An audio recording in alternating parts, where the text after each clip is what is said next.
Bonjour, voici la lecture de la section 4 du chapitre 5, Enseigner et guérir. Ce que la peur a caché fait encore partie de toi. Se joindre à l'expiation est la voie qui mène hors de la peur.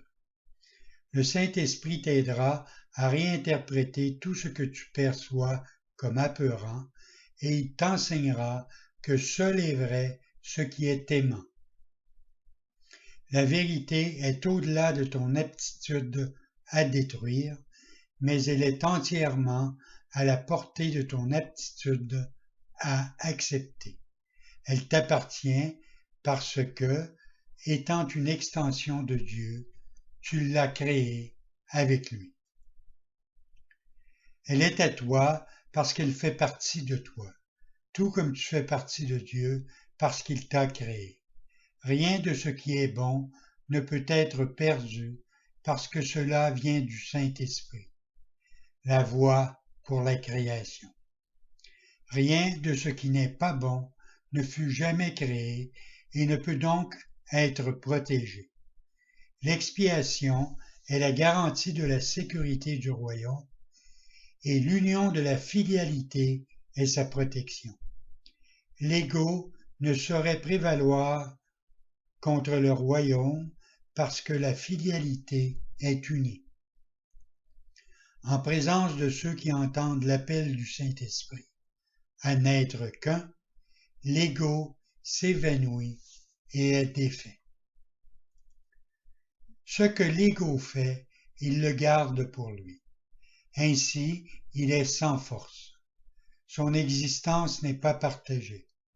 Il ne meurt pas, il n'est simplement jamais né. La naissance physique n'est pas un commencement, c'est une continuation. Tout ce qui continue est déjà né.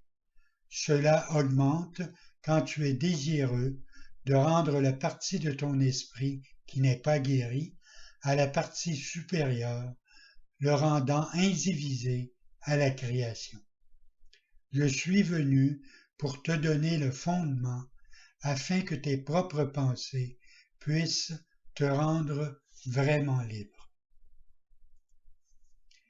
Tu as porté le fardeau d'idées non partagées qui sont trop faibles pour augmenter. Mais les ayant faites, tu ne savais pas comment le défaire. Tu ne peux pas annuler seul tes erreurs passées. Elles ne disparaîtront pas de ton esprit sans l'expiation. Un remède que tu n'as pas fait. L'expiation doit être comprise comme un pur acte de partage. C'est ce que je voulais dire lorsque j'ai dit qu'il est possible, même dans ce monde, d'écouter une seule voix. Si tu fais partie de Dieu et que la filialité est une, tu ne peux pas être limité au soi que voit l'ego. Toute pensée aimante tenue dans n'importe quelle partie de la filialité appartient à chaque partie.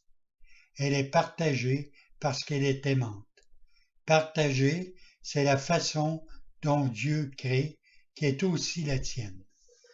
L'ego peut te garder en exil hors du royaume, mais dans le royaume même, il n'a aucun pouvoir. Les idées du pur esprit ne quittent pas l'esprit qui les pense, pas plus qu'elles ne peuvent être en conflit les unes avec les autres.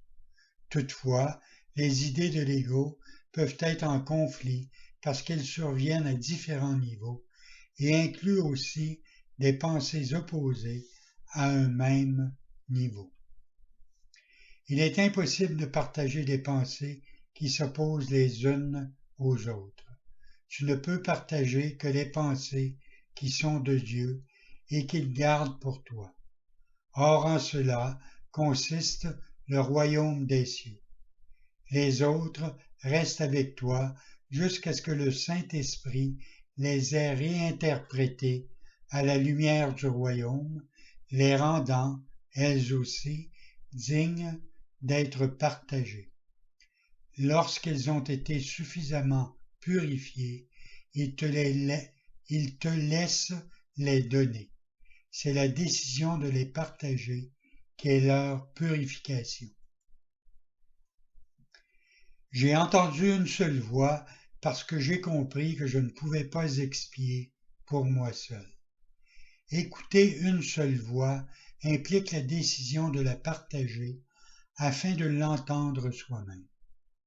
L'esprit qui était en moi est encore irrésistiblement attiré vers chaque esprit que Dieu a créé parce que l'entièreté de Dieu est l'entièreté de son Fils. Tu ne peux pas être blessé, et à ton frère, tu ne veux rien montrer sauf ton entièreté. Montre-lui qu'il ne peut pas te blesser et ne lui fais pas aucun reproche, sinon c'est à toi-même que tu le fais. C'est ce que signifie présenter l'autre joue. L'enseignement se fait de plusieurs façons. Par-dessus tout, en donnant l'exemple. L'enseignement devrait être guérison parce que c'est un partage d'idées et c'est la reconnaissance du fait que partager des idées, c'est les renforcer. Je ne peux pas oublier mon besoin d'enseigner ce que j'ai appris, qui a surgi en moi parce que je l'ai appris. Je fais appel à toi pour enseigner ce que tu as appris, parce qu'en le faisant, tu pourras t'y fier. Rends-le fiable en mon nom, parce que mon nom est le nom du Fils de Dieu. Ce que j'ai appris, je te le donne librement, et l'Esprit qui était en moi se réjouit quand tu choisis de l'entendre. C'est en défaisant que le Saint-Esprit expie en nous tous, et ainsi lève le fardeau que tu as placé dans ton esprit. En le suivant, tu es reconduit vers Dieu où est ta place. Or, comment peux-tu trouver le chemin, sauf en emmenant ton frère avec toi? Mon rôle dans l'expiation n'est pas complet tant que tu ne t'y es pas joint et ne l'as pas donné. Comme tu enseignes, ainsi tu apprendras. Jamais je ne te délaisserai, ni ne t'abandonnerai, parce qu'en t'abandonnant, je m'abandonnerai moi-même et j'abandonnerai Dieu qui m'a créé.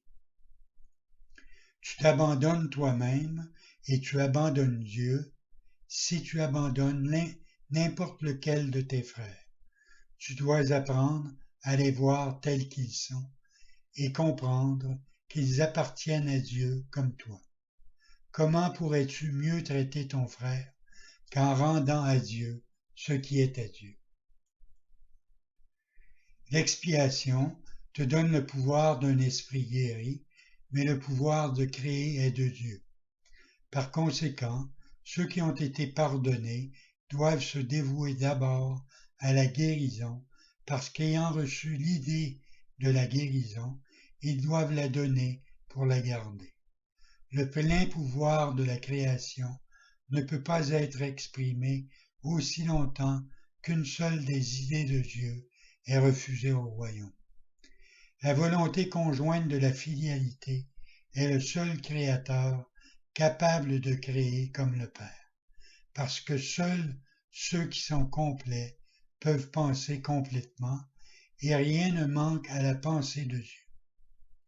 Dans tout ce que tu ne penses pas par le Saint-Esprit, il y a un manque. Comment peux-tu souffrir, toi qui es saint? Tout ton passé a disparu, sauf sa beauté, et il ne reste rien qu'une bénédiction. J'ai sauvé toutes tes gentillesses et chaque pensée aimante que tu as jamais eue. Je les ai purifiées des erreurs qui cachaient leur lumière et les ai gardées pour toi dans leur propre, parfait rayonnement. Elles sont au-delà de la destruction et au-delà de la culpabilité. Elles sont venues du Saint-Esprit en toi, et nous savons que ce que Dieu crée est éternel. Tu peux certes t'en aller en paix parce que je t'ai aimé comme je me suis aimé moi-même. Tu vas avec ma bénédiction et pour ma bénédiction. Tiens-la et partage-la afin qu'elle soit nôtre à jamais. Je place la paix de Dieu dans ton cœur et dans tes mains pour que tu la tiennes et la partages. Le cœur est pur pour la tenir et les mains sont fortes pour la donner. Nous ne pouvons pas perdre. Mon jugement est aussi fort que la sagesse de Dieu dans le cœur et les mains duquel nous avons l'être. Ces enfants, dans leur quiétude, sont ses fils bienheureux. Les pensées de Dieu sont avec toi. Bonne journée.